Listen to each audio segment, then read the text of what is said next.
नमस्कार दोस्तों, आप सभी का स्वागत है आपके अपने चैनल द धर्म ज्ञान में।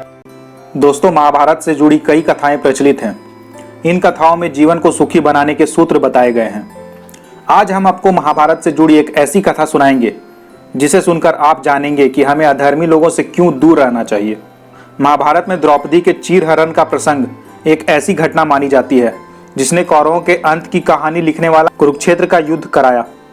कौरव और पांडवों का युद्ध अंतिम चरण में था। कौरव सेना के लगभग सभी महारथी पांडवों के हाथों पराजित हो चुके थे। भीष्म पितामह बाणों की शैया पर लेटे थे।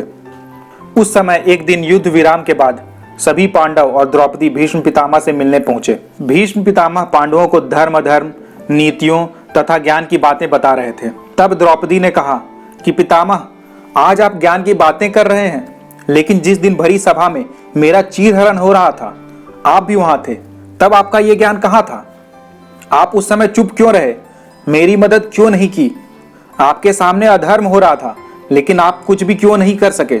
इस पर भीष्म पितामह ने दुखी होकर द्रौपदी को उत्तर दिया, पुत्री, मैं जानता था एक दिन मुझे इन सवालों का जवाब जरूर देना पड़ेगा।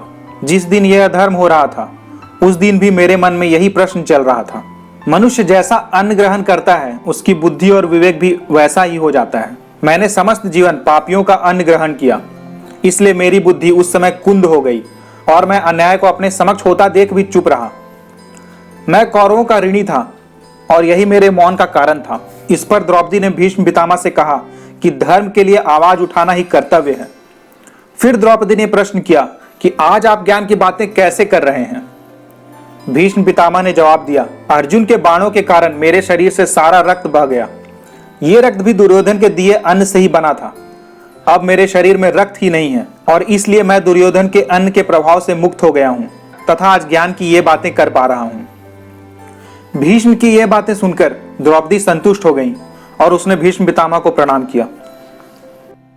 दोस्तों, यदि आपको इस चैनल पर दी गई जानकारी पसंद आती है तो सब्सक्राइब अवश्य करें तथा यदि आप किसी पात्र के बारे में अधिक जानकारी चाहते हैं तो हमें कमेंट करके अवश्य बताएं। देखते रहिए द धर्म ज्ञान। धन्यवाद।